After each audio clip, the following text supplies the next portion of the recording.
बिस्मिल्लाहिर्रहमानिर्रहीम बिस्मिल्लाहिर्रहमानिर्रहीम अस्सलाम वालेकुम वरहमतुल्लाह।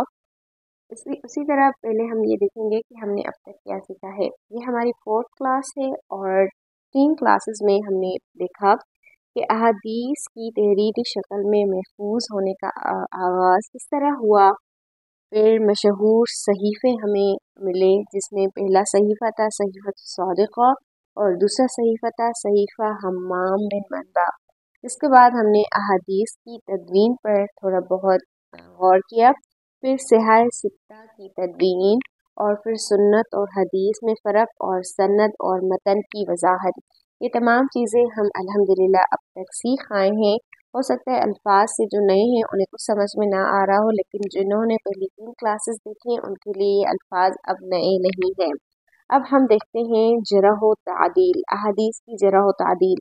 ये आपके लिए बिल्कुल नए अल्फाज हैं और इनकी वजाहत हम आगे करते हैं। तो आज का हमारा टॉपिक है जरह व तादील, जिसके बारे में आप इतना समझ लें कि जरह व तादील इल्म हदीस के 2 अहम उसूल हैं, जिनके ज़रिए हदीस के रावियों के किरदार और एतबार को परखा जाता है।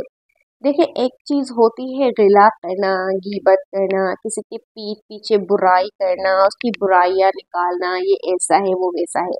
आपको पता है कि इस्लाम में ये तमाम चीज़ें हमें मना की गई हैं, क्योंकि हमने अपने लिए जो हम अपने लिए पसंद करते हैं वही हमने अपने साथी के लिए पसंद करना है।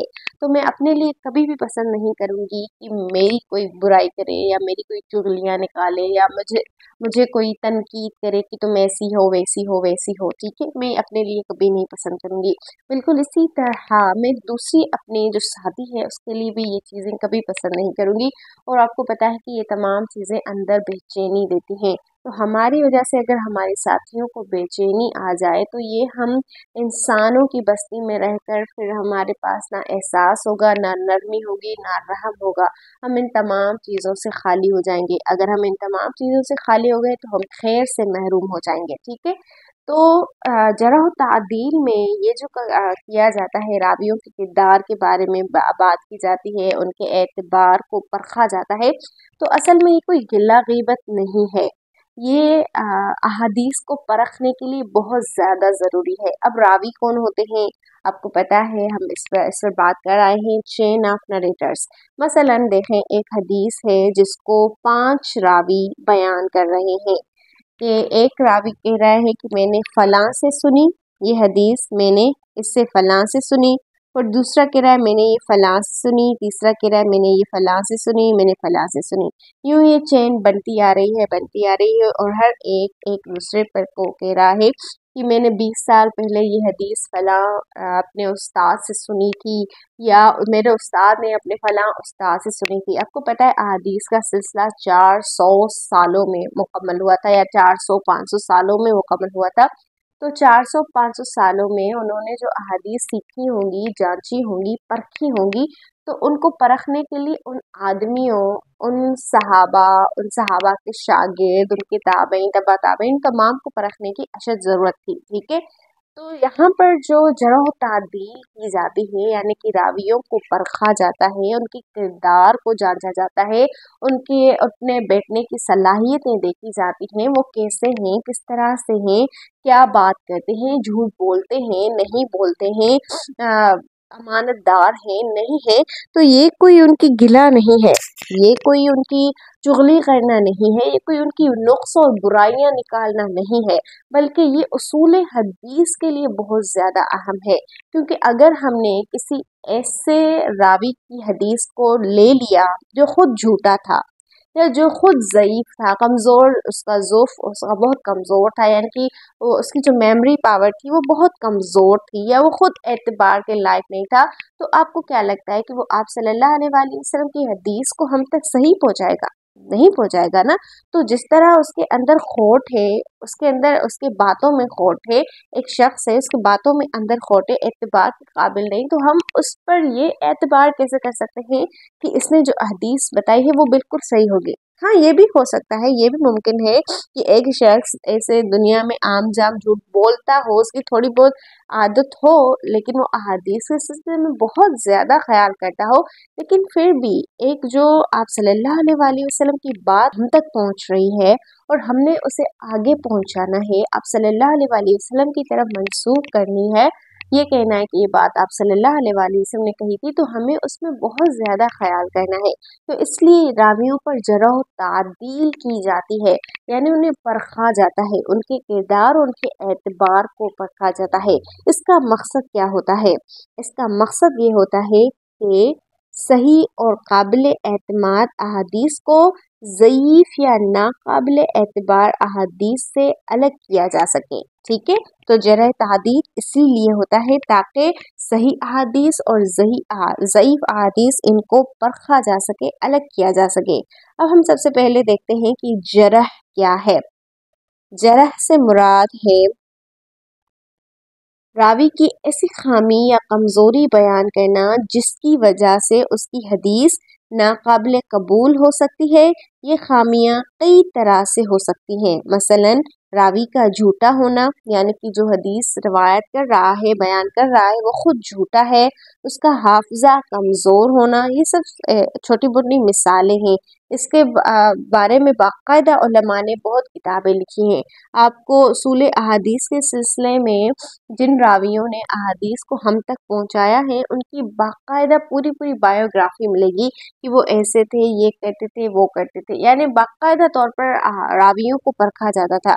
किसी ज़माने में तो उस रावी से भी हदीस नहीं ली जाती थी जो बाज़ार में खाना खाता था, क्योंकि उस वक्त में बाज़ार में खाना खाना अदब के ख़िलाफ़ था, तो रावियों के अदब को भी परखा जाता था। आज के वक्त में ये बहुत आम बात है, कॉमन बात है, ऐसी कोई बात नहीं, लेकिन वो उस क्योंकि वो शुरुआत थी और शुरू में कुछ होती हैं चीज़ें जो नहीं आती हैं, तो कुछ लोगों को लगता है कि नहीं, ये अदब के ख़िलाफ़ चली जा रही हैं बातें, यानी बहुत लोग संजीदा होते थे, तो उस हिसाब से वो बहुत एहतियात करते थे, ज़्यादा सही मायने में परखते थे। तो इसलिए जरह का मतलब ये है कि उसके अंदर, रावी के अंदर खामी या कमज़ोरी को तलाश करना, यानी कि उसकी खामियों को हाईलाइट करना, उसको देखना कि इसके अंदर कौन सी खामी है, ताकि ताकि हम ऐसे किसी भी शख्स से हज़रत मोहम्मद की बात ना लें जो खुद झूठा हो या जो जिसका हाफजा कमज़ोर हो, जो बातों को गड़मड़ कर जाता हो, मिला जाता हो, इस अहादीस को ठीक से याद या बयान ना कर सकता हो, यानी कि हाफजा कमज़ोर हो। जरह का मकसद ये है कि ऐसी अहादीस को रद्द किया जाए जिनके रावी नाकाबिले भरोसा हैं। तो जरह का मतलब क्या है? कमज़ोरियाँ तलाश करना, कमज़ोरियाँ बयान करना, उसके ये देखना कि जिस रावी से ये हदीस आ रही है वो खुद कैसा है। उसके बाद दूसरी चीज़ है तादील। तादील का मतलब है रावी के किरदार और सच्चाई की तारीफ करना, यानी ये साबित करना कि वो सच्चा, दयानतदार और काबिल एतबार है। तादील के ज़रिए बात की तस्दीक की जाती है कि रावी की हदीस कबूल की जा सकती है। समझ में आ रही है बात? अब थोड़ा थोड़ा आसान अल्फाज में देखें कि जरह क्या है और तादील क्या है। अगर किसी रावी को सच्चा या सिक्का कहा जाए तो ये तादील है।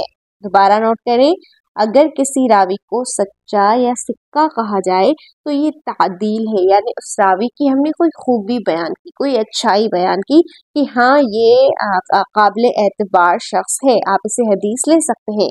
अगर किसी को झूठा या ज़ईफ़ कहा जाए तो ये जरा है, तो ये जरा हो तादील है, जो बाकायदा तौर पर उसूल हदीस में एक टॉपिक है जो पढ़ाया जाता है। ये क्यों ज़रूरी है आप सोच रहे होंगे, लेकिन अब तक तो आपको पता चल गया होगा कि जरह व तादील उसूल हदीस के हवाले से बहुत ज़्यादा ज़रूरी है, लेकिन फिर भी मुख्तसरन समझ लें कि ये उसूल इसलिए ज़रूरी है ताकि हम जान सकें कि कौन सी अहादीस सही है और किस पर अमल करना चाहिए। मुहद्दिसीन ने बड़ी मेहनत से ये उसूल बनाए ताकि इस्लाम की तालीमात को सही तरीके से महफूज किया जा सके, यानी कि जो लोग उठकर कहते हैं कि नहीं, अहादीस तो ज़ईफ़ होती हैं, यानी मोहम्मद की बातें ज़ईफ़ होती हैं, नाउज़ुबिल्लाह सल्लल्लाहु अलैहि वसल्लम, تو ان کو یہ ایک جواب ہے کہ انہوں نے وہ کیوں ہمارے جو محدثین ہیں جنہوں نے بہت زیادہ محنتیں کر کے صحیح اور غلط یا ضعیف احادیث کو الگ الگ کر دیا ہے کہ جو بات آپ صلی اللہ علیہ وآلہ وسلم کی طرف منسوخ کی جا رہی ہے وہ صحیح نہیں ہے، وہ غلط ہے، کیوں انہوں نے ان تمام چیزوں کو نظر انداز کر دیا ہے؟ انہیں پہلے اصول حدیث کورس کرنا چاہیے، اس کے بعد ایسی باتیں کرنی چاہیے۔ تو جرح و تعدیل کرنے والے عامہ مشہور امام جنہوں نے جرح و تعدیل کی، جرح و تعدیل کے مشہور اماموں نے راویوں کی زندگی، کردار، دیانت اور حدیث بیان کرنے کی صلاحیت کو پرکھنے کے لیے گہرے اصول وضع کیے ہیں، گہرے اصول بنائے ہیں۔ یعنی کہ وہ ایسے ہی نہیں کہ کسی پر بھی بس جرح و تعدیل لگا دو، بلکہ اس کے باقاعدہ طور پر گہرے اصول ہیں جس میں ان راویوں کی زندگی آ جاتی ہے کہ وہ کیسے گزرتی ہے، ان کا کردار آ جاتا ہے، ان کی دیانت داری آ جاتی ہے، اور حدیث بیان کرنے کی ان کے اندر جو صلاحیتیں ہیں وہ واقعتاً موجود ہے۔ یہ تمام چیزیں دیکھی جاتی ہیں، باقاعدہ اصولوں پر ایک شخص کو پرکھا جاتا ہے اور پھر اس سے حدیث لی جاتی ہے۔ وہ راویوں کے حالات جاننے کے لیے سفر کرتے، ان کے شاگردوں اور استاذہ سے معلومات لیتے اور ان کی باتوں کا موازنہ کرتے۔ یہاں چند مشہور اماموں کا تعارف مختصر الفاظ میں دیا گیا ہے کہ کس طرح انہوں نے احادیث میں جرح و تعدیل کی، یا کس طرح احادیث میں جو راوی ہوتے ہیں ان پر انہوں نے تحقیق کی۔ تو پہلے جو ہمارے امام ہیں وہ ہے امام یحییٰ بن معین، جرح و تعدیل کے ماہر اور سب سے مشہور امام ہیں۔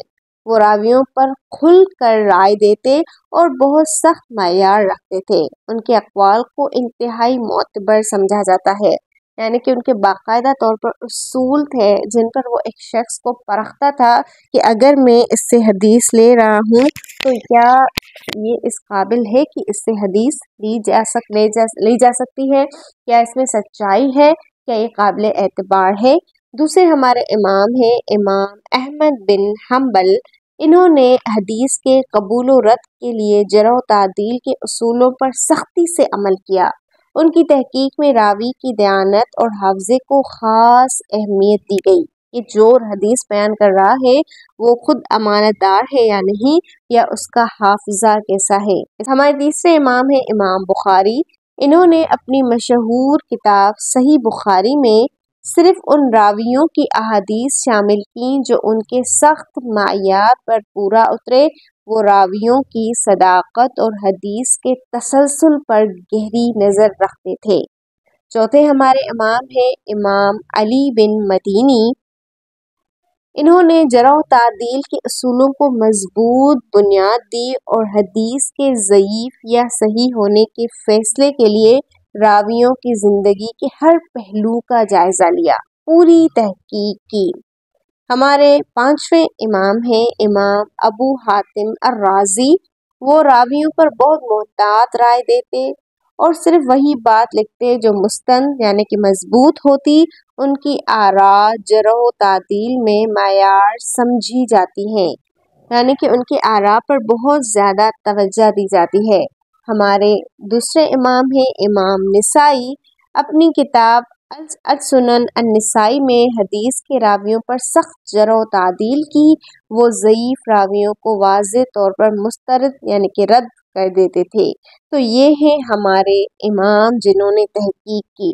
اب آپ کے ذہن میں یہ سوال پیدا ہو رہا ہوگا کہ انہوں نے تحقیق کس طرح کی، ان کے معیار کیا تھے، ان کے جو رولز تھے جرح و تعدیل کے وہ کیا تھے۔ تو ان کا یہاں پر واضح طریقہ آ رہا ہے کہ وہ کس طرح کسی بھی راوی پر جرح و تعدیل کرتے تھے، یعنی کہ تحقیق کرنے کا ان کا طریقہ کیا تھا، اس راوی کو جو حدیث بیان کر رہا ہے اس کو پرکھنے کا طریقہ کیا تھا۔ تو راویوں کے کردار، حافظہ اور صداقت کو پرکھا۔ انہوں نے ایک کام کیا، سب سے پہلے حافظہ دیکھا، جو حدیث بیان کر رہا ہے اس کا اپنا حافظہ کیسا ہے۔ صداقت یعنی کہ وہ سچا ہے یا جھوٹا ہے۔ مختلف علاقوں میں سفر کر کے لوگوں سے ملاقاتیں کی، معلومات لیں اور جانچا اور پرکھا۔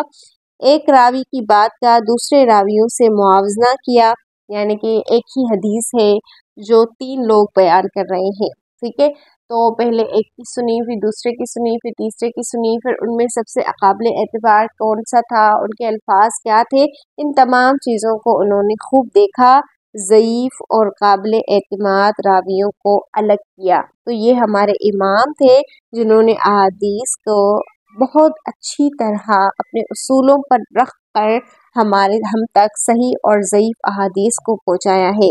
یہ امام جرح و تعدیل کے ذریعے احادیث کے صحیح ذخیرے کو محفوظ کرنے میں اہم کردار ادا کر چکے ہیں۔